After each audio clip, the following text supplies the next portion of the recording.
ప్రార్థన చేసుకుని దేవుని యొక్క సహాయాన్ని అడుగుదాం, ప్రార్థించుకుందాం. తండ్రి అయిన దేవ, పరిశుద్ధుడానికి స్తోత్రాలు అర్పిస్తున్నాము నాయన. ఈ ఉదయకాల సమయంలో ప్రభువా, నిన్ను ఆరాధించుకున్నట్టుకు నాయన మేము ఇక్కడికి వచ్చి ఉన్నాం ప్రభువా.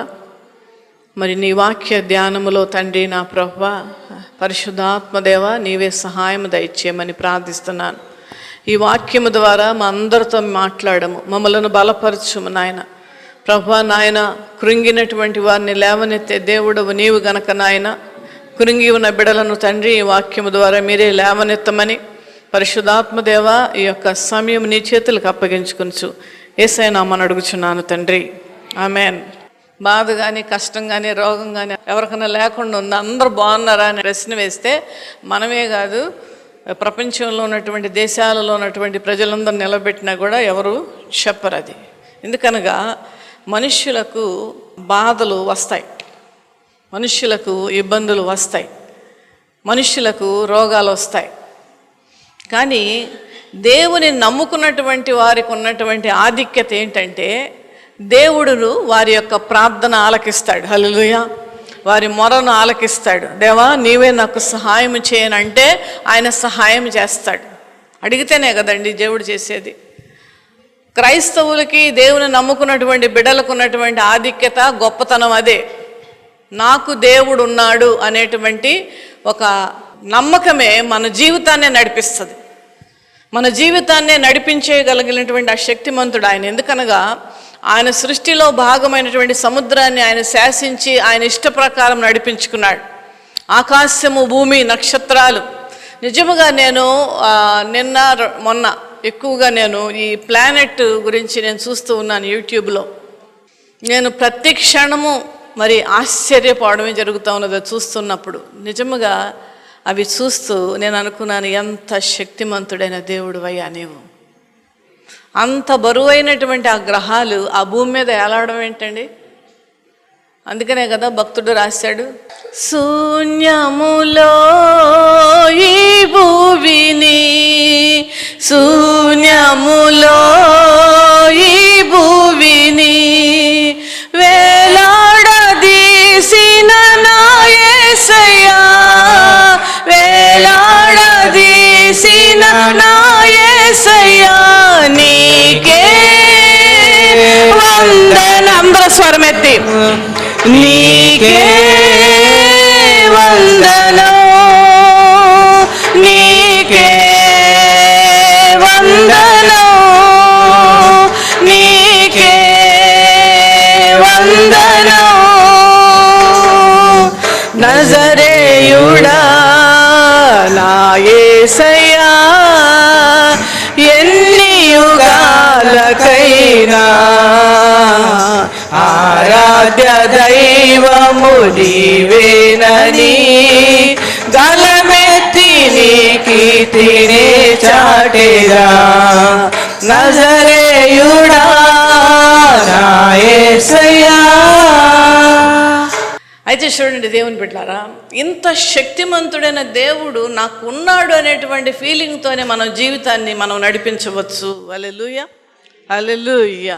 కనుక ఈ యొక్క బాధలలో, ఇబ్బందులలో, రోగములలో, నిస్సహాయటువంటి స్థితిలో మనము ఉంటూ ఉన్నప్పుడు నా దేవుడు నాకున్నాడు అనేటువంటిది మనం ఎప్పుడు కూడా ఆ మాట చొప్పున, లేదంటే ఆ మాటను మనంతటిగా మనం చెప్పుకొని మనము ధైర్యపడుతూ ఉండాలి. హల్లెలూయా. అందుకనే దావీదు భక్తుడు అంటాడంటే, నా ప్రాణమా నాలో నీవెందుకు కృంగి ఉన్నావు.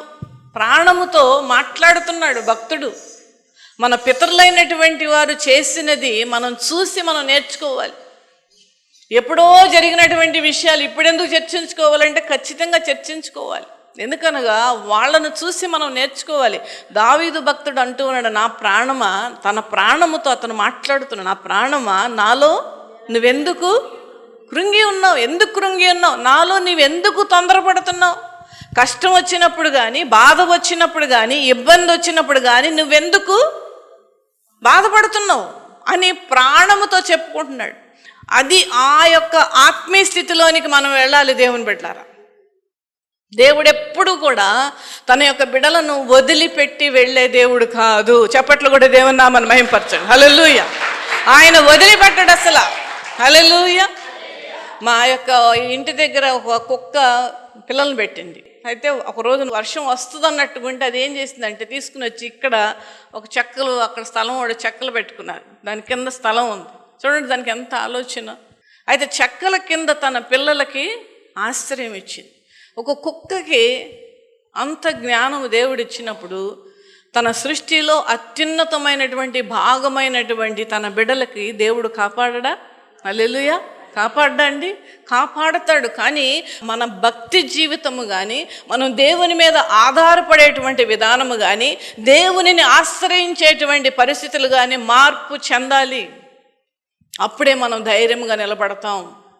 హల్లెలూయా, హల్లెలూయా. కనుక చూడండి దేవుని బిడ్డలారా, మనం చాలా ఈ ప్రకృతిని చూసి మనం నేర్చుకోవాలి. బైబిల్ గ్రంథంలో ఉన్నటువంటి ఆ భక్తుల యొక్క యాటిట్యూడ్ని చూసి మనం నేర్చుకోవాలి. అందుకని ఎక్కడ కూడా వాక్యంలో ఏమున్నదంటే, ఒకసారి కీర్తన గ్రంథం 145వ అధ్యాయం 14 వచనం చదువుకుందాం. యెహోవా పడిపోవారిని అందరినీ ఉద్ధరించువాడు, కృంగిపోయిన వారందరినీ లేవనెత్తువాడు. యెహోవా పడిపోయినటువంటి వారందరినీ కూడా ఉద్ధరించువాడు. పడిపోవడం అంటే అర్థం ఏంటి? రోడ్డు మీద పడిపోవడమా, లేదంటే బాత్రూంలో కాలు జారి పడిపోవడమా, లేదంటే బైక్ యాక్సిడెంట్ అవ్వడమా? పడిపోవడం అంటే అర్థం ఏంటంటే, బాధలలో ఇబ్బందులలో మనము ఆ లో ఫీలింగ్ ఉంటుంది కదా, ఆ కృంగుబాటు పరిస్థితులలో దేవుడు ఏం చేస్తాడంటండి? ఉద్ధరిస్తాడంట. హల్లెలూయా, హల్లెలూయా. కనుక ఏ విషయానికైనా, ఏ ఇబ్బందికైనా, ఒకవేళ రోగానికైనా, ఆర్థికమైన ఇబ్బందులు అవనివ్వండి, కుటుంబంలో సమస్యలు అవనివ్వండి, ఒకవేళ అనారోగ్యము కానీ మన విషయములలో మరి ఇబ్బంది పెడుతూ ఉన్నప్పుడు, పడిపోయినటువంటి స్థితిలో ఉన్నప్పుడు మరింతగా దేవుడు తన హస్తాన్ని చాపి ఆదుకుంటాడు. హల్లెలూయా, హల్లెలూయా.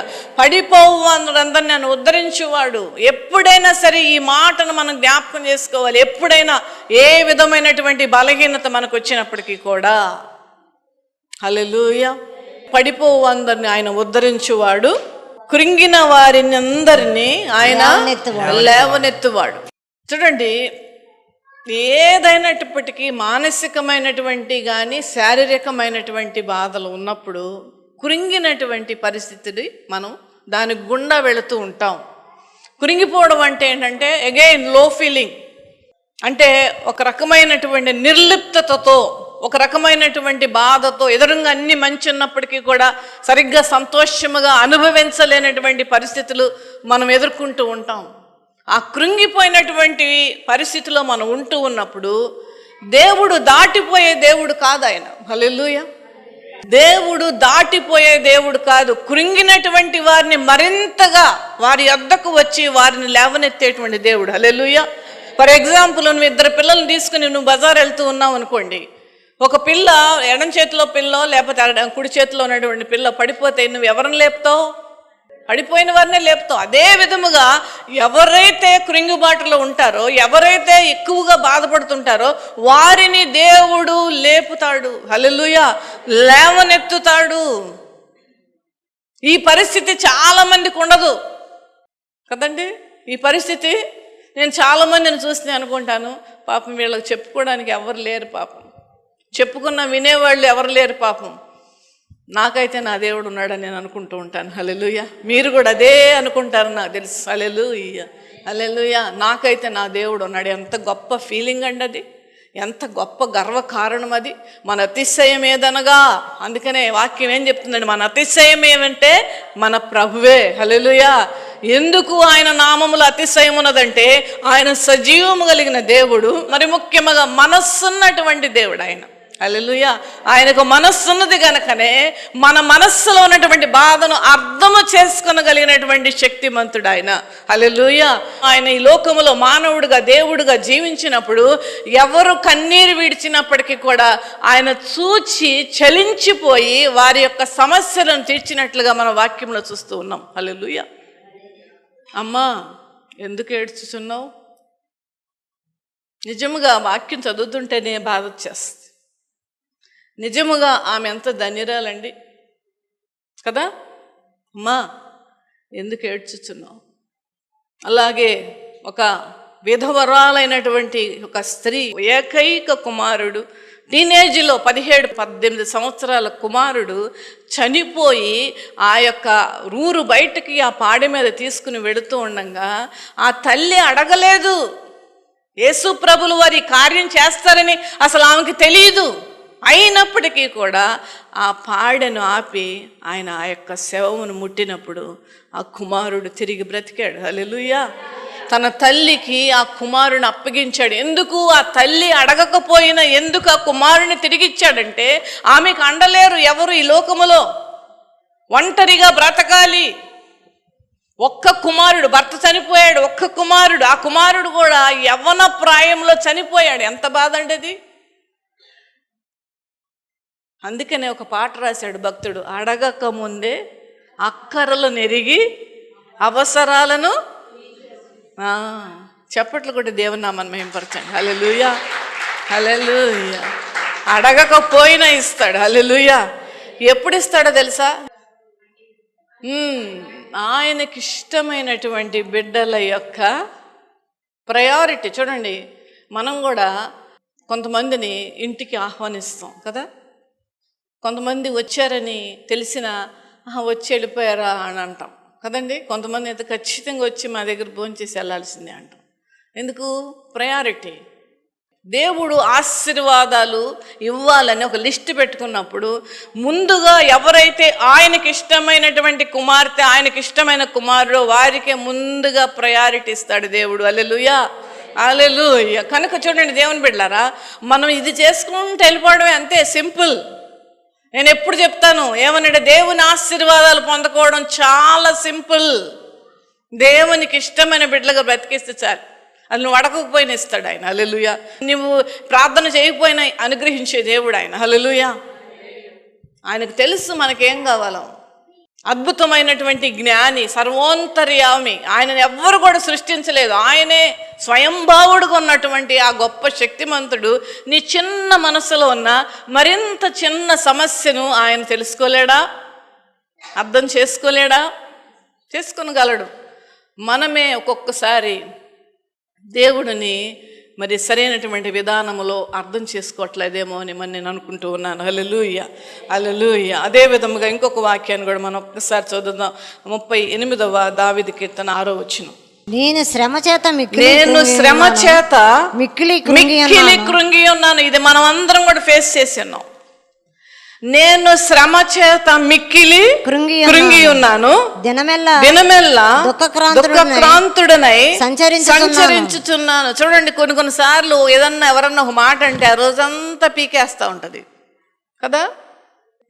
పీకడం అంటే ఏంటంటే అది ప్రిక్ చేస్తుందని అర్థం. ప్రిక్ అంటే ఒక ముళ్ళు ఎలా గుచ్చుకుంటూ ఉంటే ఎలా బాధపడుతూ ఉంటాం మనం, ఇలా గుచ్చుతూ ఉండంటే ముళ్ళు అదే విధముగా బాధపడుతుంటాం. ఎందుకంటే ఆ అవమానము మనము అనుభవించడం ఇష్టపడం ఎవరైనా సరే. అది నేను కూడా అంతే. కొన్నిసార్లు సంఘస్థులు మాట్లాడే విధానము కానీ వాళ్ళు ప్రవర్తించే తీరును చూసి నేను కొంతసార్లు బాధపడుతూ ఉంటాను. ఇంకా చెప్పాలా వీళ్ళకి, ఇంకా తెలియచేయాలి, ఇంకా ఎంతకాలం వీళ్ళకి చెప్పాలి, బాధ ఉంటుంది. అయితే అదే పట్టుకుని చాలామంది రోజులు గడిపేస్తూ ఉంటారు. అది క్రైస్తవుల యొక్క లక్షణం కాదు. అది చూడండి, నేను దినమెల్లా దుఃఖక్రాంతుడే సంచరించుచున్నాను, నా నడుము తాపముతో నిండి ఉన్నది. చూడండి, నడుము తాపముతో నిండి ఉన్నదంటే అర్థం ఏంటంటే ఆ బాధ ఎముకలలోనికి వచ్చినది. తాపముతో నిండి ఉన్నది, నా శరీరములో ఆరోగ్యము లేదు, నేను సొమ్మసిల్లి బహుగా నలిగి ఉన్నాను, నా మనోవేదనను బట్టి నేను కేకలు వేయుచున్నాను. మనం కేకలు ఎప్పుడు అనేసామండి బాధల్లో? మనందరం బాధపడుతున్నాం కదా. అయితే కేకలు వేసామా ఎప్పుడన్నా? కానీ లోపల ఆ ఫీలింగ్ మనకు అందరికీ ఉంటుంది. లోపల ఏముంటుంది? బాధ తీవ్రత మన హృదయాన్ని కలిచివేస్తున్నప్పుడు హృదయంలో నుంచే మనం ఏంటంటే ఆ బాధపడుతున్నటువంటి ఫీలింగ్ వస్తుంది. ఇక్కడ అదే ఆ వాక్యమే మనం చూస్తాం. ప్రభువా, నా అభిలాష అంతయు నీకే కనపడుచున్నది, నా నిట్టూర్పులు నీకు దాచబడి ఉండలేదు. నిట్టూర్పులు విడుస్తూ ఉంటాం. శారీరకమైన బాధతో మనం నిట్టూర్పులు విడుస్తూ ఉంటాం. ఒక్కొక్కసారి మానసికమైనటువంటి బాధతో మనం నిట్టూర్పులు విడుస్తూ ఉంటాం. ఆ నిట్టూర్పులన్నీ దేవుడు లెక్కేస్తున్నాడంట. ప్రభునామన మహిమ కలుగును గాక. చప్పట్లు కూడా దేవుని నామాన్ని మహిమపరచండి. హల్లెలూయా. అవన్నీ లెక్కేస్తున్నాడు దేవుడు. లెక్కేస్తున్నాడు కదా దేవుడు అనుకొని మా ఆడబిడ్డ అండి నన్ను చూసి అట్ట వెళ్ళిపోయిందండి, పలకరించలేదండి. ఇలాంటి సిల్లి విషయాలు నిట్టూర్పులు విడవబాకండి. సరైనటువంటి చీర పెట్టకపోతే దాని గురించి బాధ, పెళ్లి కార్డు నాకు ఇలా ఇవ్వలేదని అదొక బాధ. వాళ్ళకైతే ఇంటికి వెళ్ళి ఇచ్చారండి, నాకేమో ఫోన్ చేసి చెప్పింది, నేనేం వెళ్ళండి. ఇలాంటి నిట్టూర్పులు దేవుడికి తెలియజేయబాకండి. అసలైన ఒరిజినల్ నిట్టూర్పులు మీరు దేవునికి తెలియచేయండి. తెలియచేయవలసిన స్థితి కూడా లేదు అసలు చెప్పాలంటే. ఎందుకనగా అవన్నీ కూడా దేవుడు కౌంట్ చేస్తున్నాడు. హల్లెలూయా, హల్లెలూయా. ఇక్కడ వాక్యం మనకు అదే చెప్తూ ఉన్నది. నిట్టూర్పులు, మన నిట్టూర్పులు. దేవుని బిడ్డలారా, ఆయన చూచే దేవుడు. హాగరు అద్భుతమైనటువంటి పేరు ఆయనకి పెట్టి ఉన్నది. నేను ఎప్పుడు చెప్తాను, ఇప్పుడు కూడా చెప్తున్నాను, మీ అందరికీ ఇష్టమైన పేరు మీరు పెట్టుకోవచ్చు. హల్లెలూయా, హల్లెలూయా. నేనైతే నా మనసు ఎరిగిన దేవుడు అని పెట్టుకున్నాను. ఎందుకంటే నా మనసులో ఒక ఆలోచన వస్తే వెంటనే దేవుడు అది తీర్చేస్తాడు. హల్లెలూయా. చూడండి ఎంత మనస్సుతో దేవుడు తన బిడ్డల గురించి ఆలోచిస్తున్నాడు అర్థం చేసుకోండి. ఇటువంటి దేవుడిని దూరంగా పెడితే ఎవరికి నష్టం? ఇటువంటి దేవుడిని అసలు దూరం పెట్టకూడదు. పెడితే ఎవరికి నష్టం? మనకే నష్టం.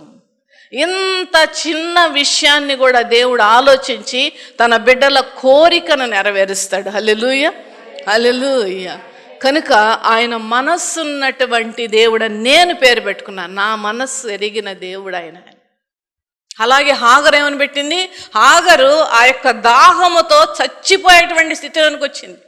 పెద్దది కాబట్టి తన ప్రాణం పోలా, కానీ చిన్నవాడైనటువంటి తన కుమారుడు ఆ దాహముతో, చిన్న పిల్లవాడు గనక ముందుగా చిన్నవాళ్ళ ప్రాణం పోతది గనక ఏడుస్తూ ఏమన్నది, నా కుమారుడి యొక్క చావు నా కళ్ళారా నేను చూడలేను అని చెప్పేసి ఆ పిల్లవాడిని అక్కడ దూరంగా పడేసేసి ఏం చేసింది? ఏడుస్తూ ఉన్నప్పుడు వెంటనే అక్కడ దూత వచ్చిందని వాక్యంలో రాయబడి ఉన్నది. కానీ but I think my understanding is that Yesu ప్రభులు వారే ఆమెను దర్శించి ఉన్నారు. హల్లెలూయా. గ్లాసు వాటర్ గురించి ఆమె ఎదురు చూస్తూ ఉన్నప్పుడు ఒక నీటి బొగ్గను, అనగా ఎండిపోనటువంటి జలలు గల ఆ యొక్క నీటిని ఇచ్చి ఉన్నాడు దేవుడు. హల్లెలూయా, హల్లెలూయా. కొన్ని వేల సంవత్సరాల కిందట ఒక మనిషి యొక్క దాహము తీర్చడానికి దేవుడు ఒక జలమునే ఇచ్చాడు. అది ఈ రోజుకు కూడా ఆ నీళ్లు మనుష్యులు త్రాగుతున్నారు. ఇంకొక ఆశ్చర్యకరమైన విషయం ఏంటంటే అది ఎడారి ప్రాంతం. ఎడారిలో నీటి బొగ్గలు ఉండవు, ఎడారిలో నీళ్లు దొరకవు. ఎడారిలో వెళ్తున్నారు ప్రయాణం అంటే నీళ్లు లేకుండా వెళ్తే చచ్చిపోతారు వాళ్ళు. అంటే ఒక మనిషికి దేవుడిచ్చిన ఆశీర్వాదం ఎంతమంది మనుషులు ఇన్ని వేల సంవత్సరాలకు కూడా అది ఉపయోగపడుతుందంటే దేవుని యొక్క మహాకృప, ఆ ప్రేమాతిశయం ఎంత గొప్పదో అర్థం చేసుకోండి దేవుని బిడ్డలారా. హల్లెలూయా, హల్లెలూయా. మన గర్వంగా మన సొసైటీలో ఉండాలి, గర్వంగా మన సంఘంలో ఉండాలి. ఎందుకనగా నా దేవుడు, నా ప్రభువు సజీవుడు. హల్లెలూయా. అంతేకాదు ఆయన మనస్సున్నటువంటి దేవుడు ఆయన. హల్లెలూయా, హల్లెలూయా. ఆ మనస్సుతోనే మన మనస్సులో ఉన్నటువంటి కష్టాన్ని ఆయన తెలుసుకునేటువంటి దేవుడు ఆయన. హల్లెలూయా, హల్లెలూయా. నేను కూడా చాలాసార్లు మరి బెడ్రూమ్లో ఉండి కొన్నిసార్లు చాలా వేదనతో నేను ఉంటుండే. నాకు బాధ అంతా కూడా మినిస్ట్రీ గురించి, నాకు వేరే బాధ అంటే ఏమీ లేదు. ఆ బాధలు నాకు అసలు బాధల కిందే కాదు. ఒక 15 రోజుల నుంచి నాకు అసలు ఒంట్లో బాగాలేదు. అది అసలు పక్కన పడేసాను, డస్ట్బిన్లో పడేసాను. దాని సంగతే ఆలోచించట్లా. ఆవిడ మందు సీసా కనపడినప్పుడు ఓహో నేను వేసుకోవాలి కదా అని అనుకుంటాను. అయ్యగారికి కూడా అంతే. నేను ఈ మినిస్ట్రీ గురించి బాధపడుతూ ఉన్నప్పుడు, లేదంటే సంఘ బిడ్డలు సరైనటువంటి రీతిలో ప్రవర్తించకపోతే దాని గురించి నేను బాధపడుతూ ఉన్నప్పుడు ఆ తుమ్మ చెట్టు మీద ఒక గొవ్వ కూర్చొని చక్కని రాగాలు పలుకుతూ ఉంటుంది. నేనేమో ఇక్కడ బాధ కన్నీళ్ళు వస్తూ ఉంటాయి, హృదయం కృంగిపోయిన స్థితిలో ఉంటుంది. కళ్ళ ముందు చాలా ఇదిగా ఒక రకమైనటువంటి బాధ అన్నప్పుడు అక్కడ ఆ చెట్టు మీద కూర్చుని గోవ పాటలు పాడుతూ ఉంటుంది. ప్రభువే పంపిస్తుంటాడేమో ఒకవేళ. హల్లెలూయా. ఎందుకనగా అప్పుడు నేను అనుకుంటాను, దానికి తికాణా లేనిది. అవునా? మనం బాగా అర్థమయ్యే భాషలో చెప్పాలంటే అది తికాణా లేనిదేనా? స్థితిగతి లేనిది. దానికి ఆహారం ప్రతిరోజు ఒక క్వశ్చన్ మార్క్ అయినా దాని జీవితానికి. తర్వాత రాత్రి నేను ఎక్కడ పడుకోవాలి అదొక క్వశ్చన్ మార్క్ అయినా దానికి. మధ్యాహ్నం భోజనం ఉంటుందో మనకేమో ఇడ్లీ, దాంట్లో దేశీ నెయ్యి, దాంట్లో పచ్చడి, పక్కన ఆవకాయ, ఇన్ని ఉండాలి మనకి. మళ్ళా పొడి ఇన్ని ఉండాలి. ఆల్రెడీ రేపు టిఫిన్ అంటే ఈ రోజున మనకు తయారైపోయి రెడీగా ఉంటుంది, లేదంటే పొద్దున్న చేసుకుంటాం. కానీ దానికైతే ప్రతి దినము ప్రతి పూట తన యొక్క ఆహారం క్వశ్చన్ మార్కేనా, తనకి గూడు లేనటువంటిదేనా, తన యొక్క ప్రాణం మనకి ఎప్పుడు హానినా. పిల్లులు ఉన్నాయి, కుక్కలు ఉన్నాయి, గద్దలు ఉన్నాయి. పైన ఒక అపాయం అంటే కింద ఒక అపాయమా కాదా? ఉన్నది. దానికి చాలా ఇన్సెక్యూర్ లైఫ్స్ ఉన్నాయి బర్డ్స్కి. కానీ అవే దేవుని నామాన్ని మహిమపరుస్తూ పాటలు పాడుతుండంటే దేవుని యొక్క మహిమ ప్రభావాలు ప్రతి దినము అనుభవిస్తున్నటువంటి మనము ఎంతగా పాటలు పాడాలి, ఆయన నామాన్ని అంతగా స్తుతించాలి. దాన్ని చూసి నేను నేర్చుకున్నానండి. అందుకనే మీకు ఇంత వివరంగా ఉదాహరణ నేను చెప్తూ ఉన్నాను. నేర్చుకున్నాను. చిచ్చి ప్రభు నన్ను క్షమించిన ఆయన. దాన్ని చూసి నేను నేర్చుకోలేదు. పాటలు పాడుతుంది అయ్యా, ప్రతి దినం వచ్చి పాటలు పాడుతుంది అది. హల్లెలూయా, హల్లెలూయా. దాన్ని చూసి మనం నేర్చుకోవాలి. అందుకనే ప్రభులు వారు ఆకాశ పక్షులను చూడండి, చూడండి, ఆకాశ పక్షులను చూడండి. అవి ఎంతగా నా మీద ఆధారపడుతున్నాయో, ఎంతగా అవి ఏమీ లేనప్పటికీ కూడా స్తుతిస్తున్నాయో, ఎంత నిర్భయముగా అవి బ్రతుకుతున్నాయో. వాటికంటే 1000 రెట్లు మన యొక్క జీవితాలు సెక్యూర్డ్గా ఉన్నాయి. ఏ ఆధారము లేనిది నోరు విప్పి అది పాటలు పాడుతున్నదంటే మనం ఎంతగా దేవుని నామాన్ని మహిమపరచాలి. హల్లెలూయా. ఎంతగా దేవుని మీద ఎందుకు దానికి పాటలు వస్తున్నాయి అంటే అది దేవుని మీద ఆధారపడుతున్నది. హల్లెలూయా, హల్లెలూయా. మనము కూడా పూర్తిగా దాని మీద ఆధారపడితే ఆటోమేటిక్గా మన నోట్లోంచి కూడా పాటలు వస్తాయి. హల్లెలూయా. మందిరములో పాటలు పాడడం కాదు, మనం కష్టములలో కూడా పాటలు పాడాలి. అదండి ఒరిజినల్ భక్తి యొక్క లక్షణం. హల్లెలూయా, హల్లెలూయా. చూడండి, మీకా 7వ గ్రంథాన్ని చదువుకుందాం. 11వ వచనం. నీ గోడలు మరలా కట్టించు దినము వచ్చుచున్నది. హల్లెలూయా, హల్లెలూయా. నీ గోడలు మరలా కట్టించు దినము వచ్చుచున్నది. ఎంత అద్భుతమైన మాట చూడండి. ఇది గోడలనంటే అర్థం ఏంటంటే దేవుని బిడ్డలారా, మీరు శ్రమలు పొందుకొని, హింసలు పొందుకొని, అనారోగ్యముతో మీ యొక్క శరీరము బాధపడిపోయి నీ కుటుంబంలో ఒక భయంకరమైనటువంటి శోధన సంభవించినప్పుడు పడిపోయిన గోడల వలె నీ బ్రతుకు నా బ్రతుకు ఉన్నప్పుడు దేవాది దేవుడు చూచే దేవుడు గనక, ఆయన మనస్సున్నటువంటి దేవుడు గనక, ఆ మనస్సుతో ఆయన ఆలోచిస్తాడు గనక, ఆయన మనలను చూసి బాధపడుతూ ఆయన మౌనముగా ఉండే దేవుడు కాదు గనక మరలా కట్టిస్తానని ఆయన నిర్ణయిస్తాడు. హల్లెలూయా, హల్లెలూయా. నిర్ణయిస్తాడు. మరలా కట్టించు దినములు చెప్పండి, వచ్చుచున్నవి అనండి అందరూ. వచ్చుచున్నవి మనకేంటంటే వచ్చేయాలి వెంటనే. ఆమేన్ అనేటప్పటికల్లా ప్రార్థన నెరవేర్చబడాలి. కొన్నిసార్లు చేస్తాడు దేవుడు, కానీ అసలైనటువంటి బిడలకు దేవుడు ఆ పరీక్ష పెట్టేస్తాడు కొన్నిసార్లు. నీ యొక్క నిరీక్షణ ఎంత బలముగా ఉన్నది, నీ యొక్క విశ్వాసము దేవుని ఎడల ఎంత ఉన్నది అనేటువంటి విషయంలో కొంత గ్యాప్ ఇచ్చేటువంటి అవకాశం కూడా ఉన్నది. హల్లెలూయా. మనం మనుషులైనటువంటి మనమందరం కూడా దేవుని సేవిస్తున్నటువంటి వారు చేసే తప్పేంటో తెలుసా? అన్ని విషయాలలో ఓపిక ఉంటుంది, కానీ దేవుని విషయంలో మనకు ఓపిక ఉండదు. హైదరాబాద్ ట్రైన్ ఎక్కి ఎప్పుడైనా వరంగల్లో ఎవరో దిగేశారండి? Anybody get down? తొందరగా వెళ్ళిపోవాలి. నేనేంటి ట్రైన్ ఎంత స్లోగా వెళ్తుంది? దిగారా ఎప్పుడైనా వరంగల్? ఒకవేళ ఎక్కడో అవుట్స్కట్స్లో ఆ ట్రైన్ ఆగేసి అది తీసుకుని వెళ్ళకపోయినా సరే మహా అయితే విసుక్కుంటాం, కానీ 2 టీలు తాగుతాం, కానీ కూర్చునే ఉంటాం సూట్ కేసులు పట్టుకొని కదా. కారులో ప్రయాణం చేస్తున్నప్పుడు టైర్ పంచర్ అయితే అదే పంచర్ అయిన టైర్ వెళ్ళిపోతున్నామండి. వెయిట్ చేస్తాం, సంచరేసేవాడి గురించి వెయిట్ చేస్తాం. కావాలంటే ఊరెళ్ళి ఎక్కడో కొన్నిసార్లు మనిషి దొరకని చోట అవుతామంటే పంచర్, అక్కడికి వెళ్ళి మనిషిని పిలుచుకుని వస్తాం, పంచర్ వేయిస్తాం, గాలి కొట్టిస్తాం, ఆ తర్వాత మళ్ళా ప్రయాణము సాగిస్తాం. అలాంటి విషయాలలో ఉన్నటువంటి ఓపిక దేవుడు మన ప్రార్థనలు ఆలకిస్తాడు అనేటువంటి విషయములలో ఎందుకు ఉండటం లేదు? ఉండాలి. మరలా కట్టించెదను. నీ పడిపోయినటువంటి గోడలు, నీ పడిపోయినటువంటి ఆరోగ్యము, నువ్వు పడిపోయినటువంటి నీ యొక్క లోటు, నువ్వు కోల్పోయినటువంటి నీ కుటుంబంలో కోల్పోయినటువంటి ప్రతిదీ కూడా మరలా నేను రెస్టోర్ చేస్తాను. హల్లెలూయా, హల్లెలూయా. రెస్టోర్ అంటే అర్థం ఏంటంటే మరలా తిరిగి నేను కట్టిస్తాను అనే వాగ్దానాలు చేస్తున్నాడు దేవుడు. ఆయన వాగ్దానాల మీద మనం బ్రతకటమే దేవుని బిడ్డలారా.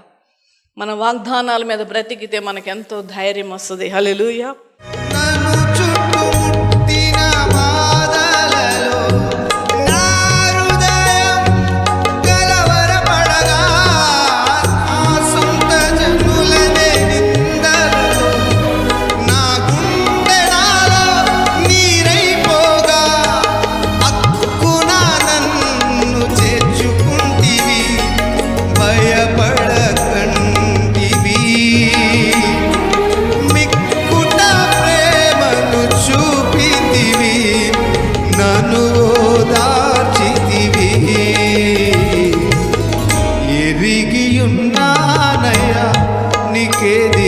అసాధ్యము కాదని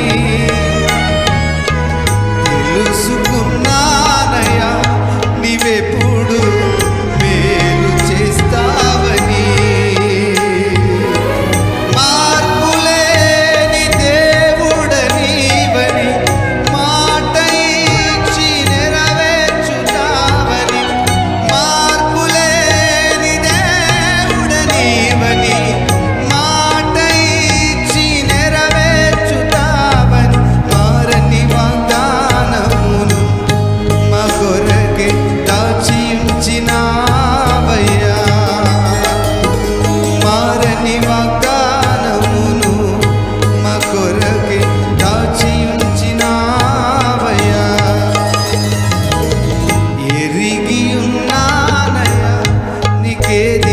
అసాధ్యము కాదని తెలుసుకున్నానయ్యా, నీవెప్పుడు మేలు చేస్తావని. మించిన బలవంతుల చేతి నుండి తప్పించిన యేసుదేవుడా, వంచనకారుల వలల నుండి రక్షించిన హృదయనాథుడా, నిరాశలలో దర్శించితివి, ఆదరించితివి. సజీవునిగా నన్నుంచితివి, నీ కృపను పంచితివి. ఎరిగియున్నా